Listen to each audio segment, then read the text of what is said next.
بسم اللہ الرحمن الرحیم۔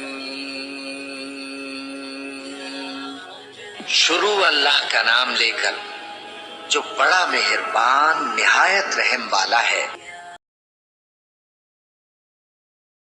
اللہ تعالیٰ نے حضرت شعیب علیہ السلام اور ان کی قوم کا تذکرہ قرآن کریم کی 5 صورتوں میں فرمایا ہے۔ سورہ اعراف، سورہ ہود اور سورہ شعراء میں تفصیلی بیان ہے، جبکہ سورہ حر اور سورہ عنکبوت میں قدر مختصر۔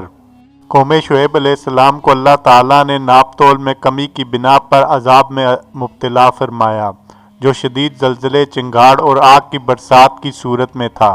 اہل مدین کو قوم شعیب کہا جاتا ہے۔ مدین ایک قبیلے کا نام ہے اور اس نام پر ایک بستی مشہور ہوئی۔ حضرت ابراہیم علیہ السلام کے ایک صاحبزادے کا نام مدین تھا، جو حضرت ابراہیم علیہ السلام کی تیسری اہلیہ قطورہ کے بطن سے پیدا ہوئے۔ اسی نسبت سے سیدنا ابراہیم علیہ السلام کا خاندان بنی قطورہ کہلاتا ہے۔ اہل مدین بڑے آسودہ حال، صاحب ثروت اور بلند اقبال تھے۔ پیشہ تجارت تھا، مگر افسوس کہ غیر اللہ کی پرستش اور ناپ تول میں کمی کرتے۔ دنیا میں سب سے پہلے ناپ تول میں کمی انہی لوگوں نے متعارف کروائی۔ اللہ تعالیٰ نے ان کی قوم میں سے ایک نیک بندے حضرت شعیب علیہ السلام کو ان پر مبعوث فرمایا۔ حضرت شعیب علیہ السلام نے انہیں اس فعل کبیح سے روکا اور رب کی گرفت سے ڈرایا۔ آپ انہیں مسلسل وعظ و نصیحت کرتے رہے۔ پروردگار عالم نے حضرت شعیب علیہ السلام کو بہترین خطیبانہ صلاحیتوں سے نوازا تھا۔ ان کی پر اثر تقاریر، پختہ دلائل اور ایمان افروز وعظ و نصیحت کی بنا پر مفسرین نے انہیں خطیب الانبیاء کے نام سے نوازا۔ اپنی اعلیٰ خداداد صلاحیتوں کو بروئے کار لانے کے باوجود قوم شعیب پر کوئی اثر نہ ہوتا، بلکہ دن بدن ان کی بدعمالیوں میں اضافہ ہوتا جا رہا تھا۔ یہ قوم نہ صرف کفر و شرک میں مبتلا ہو کر حقوق اللہ کی خلاف ورزی کے مرتکب ہو رہی تھی، بلکہ ناپ تول میں کمی کر کے حقوق العباد بھی پامال کر رہی تھی۔ غریبوں سے بھتہ وصول کرنا اور زبردستی ٹیکس لینا بھی پہلی بار قوم شعیب ہی نے متعارف کروایا۔ یہ لوگ راستوں میں گھات لگا کر بیٹھ جاتے اور ہر آنے جانے والے سے بھتہ وصول کرتے۔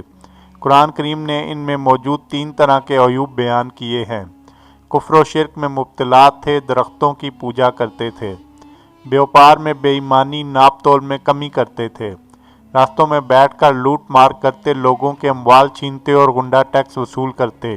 حضرت شعیب علیہ السلام کی بینائی کمزور تھی، جسمانی اعتبار سے بھی کمزور اور لاغر تھے، لہذا یہ سب ان کا مذاق اڑاتے اور کہتے، تو ہمارے درمیان ایک بے زور آدمی ہے۔ دراصل یہ ان کا گمان تھا کہ بات کا سچا وہی ہوتا ہے جو قوی و طاقتور ہو۔ یہ ان کی سری گمراہی تھی۔ پھر آپ علیہ السلام کو دھمکی دیتے ہوئے کہتے کہ اے شعیب، اگر تیرے قبیلے کا خیال نہ ہوتا تو ہم تمہیں کبھی کا سنسار کر چکے ہوتے۔ تیرا بل بوتا تو اتنا نہیں ہے کہ ہم پر باری ہو۔ قوم کی ان سخت ترین دھمکیوں کے باوجود حضرت شعیب علیہ السلام اپنی قوم کو وعظ و نصیحت فرماتے رہے۔ ارشاد باری تعالیٰ ہے، اے میری قوم، تم اللہ کی عبادت کرو، اس کے سوا کوئی تمہارا معبود نہیں۔ تمہارے پاس تمہارے پروردگار کی طرف سے واضح دلیل آ چکی ہے، بس تم ناپ تول پورا کیا کرو، فساد مت پھیلاؤ اور تم سڑک پر اس غرض سے نہ بیٹھا کرو کہ اللہ پر ایمان لانے والوں کو دھمکیاں دو اور انہیں اللہ کی راہ میں روکو۔ تم کم تھے، اللہ نے تمہیں زیادہ کر دیا، اور دیکھو کیسا انجام ہوا فساد کرنے والوں کا۔ حضرت شعیب علیہ السلام کی اس نصیحت اور تنبیہ کے جواب میں قوم کے متکبر سرداروں نے کہا، اے شعیب، ہم تمہیں اور تمہارے ایمان والوں کو اپنی بستی سے نکال دیں گے، الا یہ کہ تم ہمارے مذہب میں واپس آ جاؤ۔ حضرت شعیب علیہ السلام نے قوم کی اصلاح کے لیے 3 باتیں فرمائی تھیں۔ اول، اللہ کی عبادت کرو، اس کے سوا کوئی معبود نہیں۔ دوم، ناپ تول میں کمی نہ کیا کرو، اور سوم یہ کہ جس طرح ناپ تول میں کمی کرنا حرام ہے، اسی طرح حقوق انسانی میں بھی کمی حرام ہے۔ قرآن کریم میں ارشاد باری تعالیٰ ہے، ایک بستی والوں نے بھی رسولوں کو جھٹلایا، جبکہ ان سے شعیب نے کہا کہ کیا تمہیں ڈر و خوف نہیں؟ ایک اور جگہ اللہ تعالیٰ فرماتا ہے، ایک بستی کے رہنے والے بڑے ظالم تھے۔ اصحاب مدین اور اصحاب ایکا ایک ہی قبیلے کے 2 نام ہیں، یا 2 جدا قبیلوں کے نام ہیں، اس بارے میں مفسرین کی رائے مختلف ہے۔ حضرت شعیب علیہ السلام نے ہر ممکن کوشش کر لی کہ کسی طرح اپنی قوم کے اعمال بد سے بچا کر راہ راست پر لے آئیں۔ لیکن جب انہوں نے دیکھا کہ یہ قوم اپنے کفر و شرک پر مصر ہے اور ان پر وعظ و نصیحت کا کوئی اثر نہیں ہو رہا تو کہا، اچھا تم اپنی ڈگر پر چلتے رہو، ان قریب تمہیں جھوٹے سچے اور اس بات کا رسوا کن عذاب کا مستحق کون ہے علم ہو جائے گا۔ تم انتظار کرو، میں بھی تمہارے ساتھ منتظر ہوں۔ اللہ تعالیٰ نے قوم شعیب پر 3 طرح کے عذاب کا ذکر فرمایا ہے: زمینی بونچال، چنگھاڑ اور آگ کے بادل۔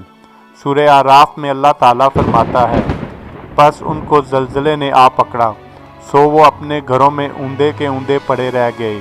سورہ ہود میں ارشاد باری تعالیٰ ہے، اور ظالموں کو سخت چنگھاڑ کے عذاب نے آ دبوچا جس سے وہ اپنے گھروں میں اوندے پڑے رہ گئے، گویا ان میں کبھی بسے ہی نہ ہوں۔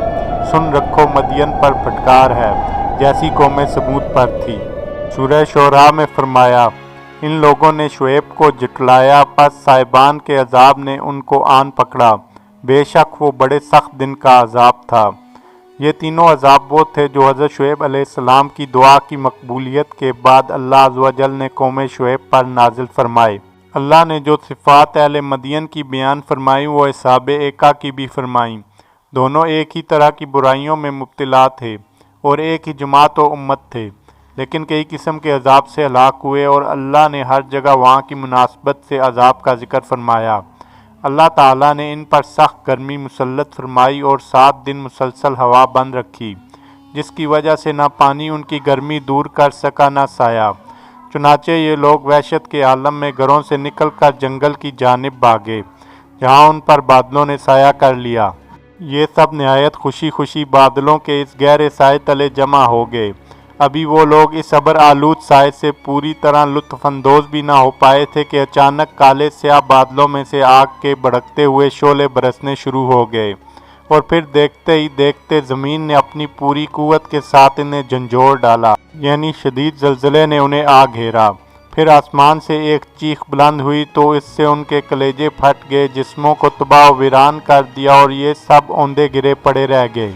سورہ ہود میں اسی حقیقت کو واضح کیا گیا ہے کہ ناپ تول میں انصاف صرف اشیاء کی خرید و فروخت ہی تک محدود نہیں، بلکہ انسانی کردار کا یہ کمال ہونا چاہیے کہ خدا اور اس کے بندوں کے تمام حقوق و فرائض میں ایک اصل کو بنیاد کار بنائے، اور کسی موقع اور کسی حالت میں بھی عدل و انصاف کے ترازو کو ہاتھ سے نہ جانے دے۔